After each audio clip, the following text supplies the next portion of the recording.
de financiamento de carro, de crédito consignado. Então, deixa o povo entender.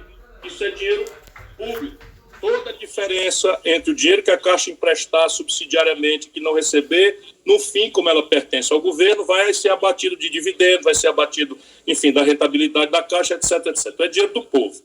Deixa eu dizer para vocês todos, 63 milhões de brasileiros e 700 mil pessoas que chegaram no coronavírus já com nome sujo no SPC, não tem nada a ver com coronavírus, vai piorar muito, como você está relatando, precisariam de 25 bilhões para girar e consolidar essa dívida. 25, porque 240 bilhões é o passivo total dessas famílias, inflado por juro, mora, correção monetária, multa, abuso, etc, etc, de maneira que nos leilões do Serasa, o desconto é 90%. Se você desconta 90% de 240 bilhões, estamos falando de 24 bilhões.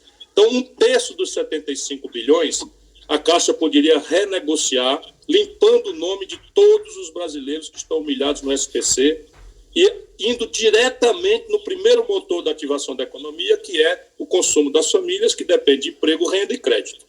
Então, essa é uma escolha. Eles fizeram a opção de o seguinte, então o banco tal, vamos lá, o Banco Itaú tem uma carteira em que ele emprestou dinheiro para a turma comprar carro. A turma não está dando conta de pagar, porque o desemprego está aumentando, porque a renda caiu, porque a inadimplência aumentou, etc, etc. Então, essa carteira do financiamento dos carros está bichada. E não adianta eles irem buscar na justiça para tomar o carro, porque nem a justiça dá vazão pela quantidade. Então, o que está fazendo o governo Bolsonaro? Está dando dinheiro público para comprar a carteira bichada de financiamento de carro do Banco Itaú e dos outros bancos e ficar com essa carteira bichada nas costas do povo brasileiro. Não tem clareza disso. Depois o governo descomprime compulsórios. Ora, descomprimir compulsório significa o seguinte, eu vou aumentar a liquidez. Isso é muito importante. Mas qual é a razão de aumentar a liquidez? É aumentar a oferta de dinheiro para que o preço do dinheiro, que é o juro, caia. Só que o governo faz unilateralmente e não obriga ninguém, nenhum banco, a recebendo essa montanha de dinheiro, baixar o juro. O que é que nós estamos assistindo?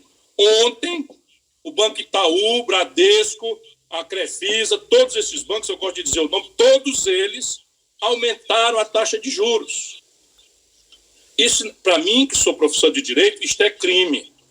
É aproveitar uma crise sanitária para explorar a população. Então, o juro do cartão de crédito subiu ontem para 399%.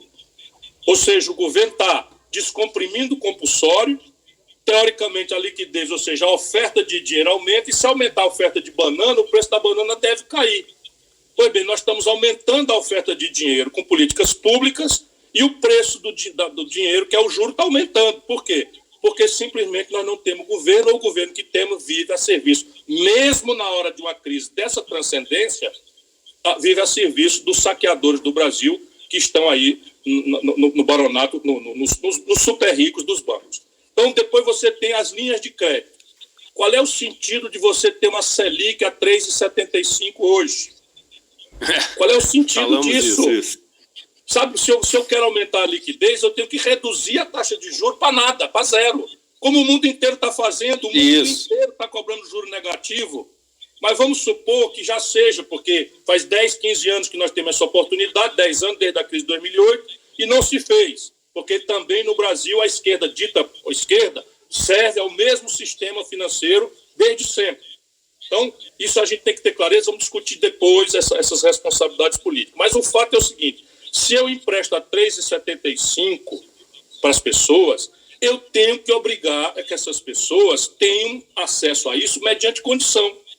Qual é a condição? Se eu vou financiar uma empresa, eu tenho que dizer, olha, está aqui um dinheiro, sem as taxas absurdas que os bancos estão cobrando, vou cobrar só o custo de captação da Selic, 3,75, vou lhe dar um prazo, mas em contrapartida você tem que me dar a garantia, tá aqui, eu quero a sua folha de pagamento hoje, e quando você for resgatar, eu quero ver a sua folha de pagamento. Então, se você não demitiu, eu lhe dou o subsídio. Se você demitiu, eu tiro o subsídio.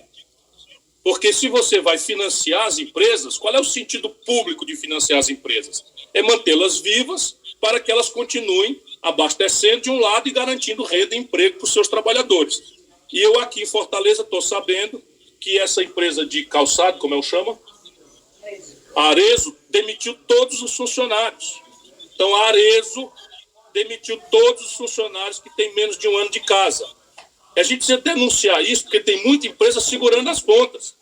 Não, e entender, as pessoas têm que entender que as coisas não acontecem na ordem que elas acontecem à toa. Você não tem uma pressão para passar 4 meses o funcionário em casa sem ganhar um centavo, uma das medidas mais cruéis que eu já ouvi na minha vida, talvez no mundo seja uma das medidas mais cruéis que já foram tomadas, impedindo sequer que o cara seja demitido para ter seu acerto, para ter o seguro-desemprego, etc. Ou seja, vai para casa e não vai ganhar nada. Uma semana antes de todos esses empresários estarem querendo demitir as pessoas, ou seja, isso é medida encomendada. O compulsório baixa, Ciro, e aí na semana seguinte o governo, esse empréstimo que ele dá para as pequenas empresas, é um empréstimo onde os bancos entram com 15%.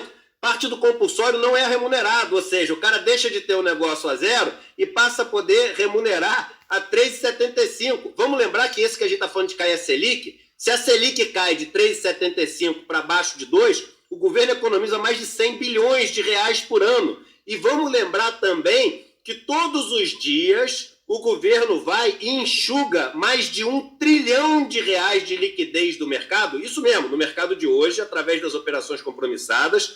No mundo inteiro, essas operações são em torno de 2, 1, 3% do PIB. No Brasil já chegaram a ser quase 20%, são acima de 15% do PIB. É só política monetária isso, para enxugar a liquidez. A gente paga quase 4% em cima de 1 trilhão de reais para enxugar a liquidez nesse tipo de mercado. Então as pessoas têm que entender que as coisas não acontecem por acaso. A ordem que as coisas acontecem é uma ordem que faz todo sentido. Não é coincidência acontecer um depois do outro e o um ajudar o outro. Entendeu? Isso que tem que estar na cabeça das pessoas. É evidente. Se nós vamos dar uma ajuda e essa ajuda sai do dinheiro público mais cedo ou mais tarde, como é definitivamente o caso da rolagem da dívida, você tem que impor condições. E a condição que importa hoje é manter o emprego e o salário das pessoas e as empresas livres. Então, se você pega e destrói as empresas pelo super... Deixa eu dizer para as pessoas, antes do coronavírus, tudo estava em vigor no Brasil.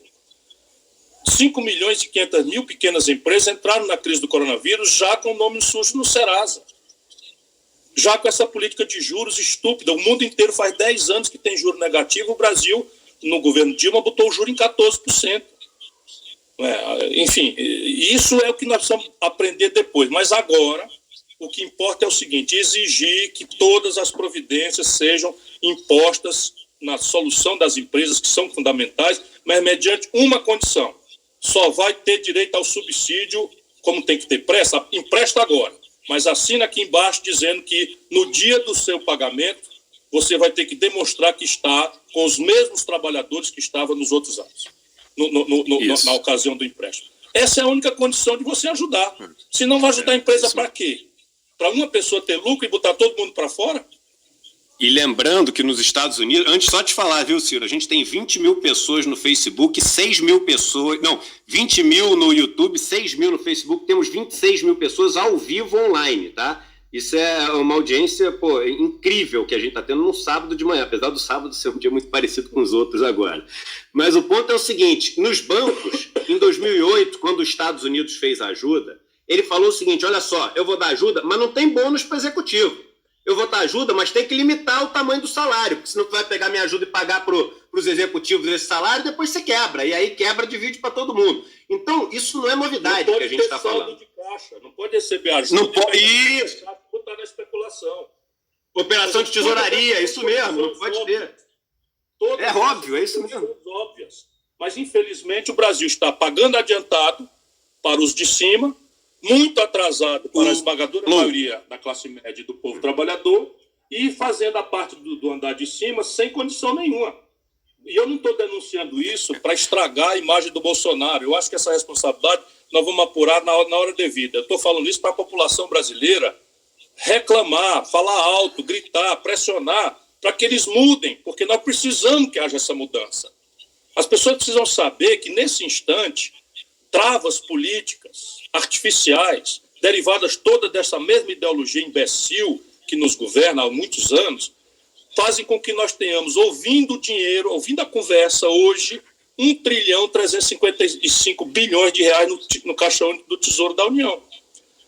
Esse dinheiro simplesmente está aí escritural, são ativos reais, percebe? Você conhece isso, eu estou só aproveitando a audiência. E você precisa hoje no Brasil de algo ao redor de 400 bilhões diluído nos próximos 4 meses para mitigar ao máximo essa crise no seu aspecto de saúde, comprar testes massivamente, comprar UTI, comprar respiradores agora, ontem, anteontem, né? Reforçar os leitos de retaguarda na rede privada que colapsou, porque era rede, enfim, que dependia do SUS, com convênios, com filantrópicas, com Santas Casas, etc, etc. Você tem aí no Brasil uns 30 mil leitos ociosos que podem ser recuperados mais rapidamente e fazer hospitais de campanha.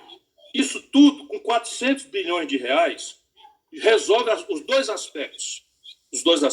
E, infelizmente, no Brasil, nós estamos vacilando no conceito básico, é que para essa crise só tem uma saída, não tem duas: isolamento radical. E o isolamento radical, para acontecer, exige que o governo acuda à economia, pague para as pessoas ficarem em casa. Não pode ser pagar para banqueiro ficar mais rico ainda. Vai ser um escândalo.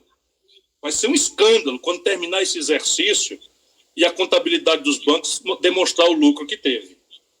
É isso, vão ser lucros recordes. Eu vou passando aqui para o último tópico que eu queria falar antes, agradecendo todos vocês que estão aqui assistindo.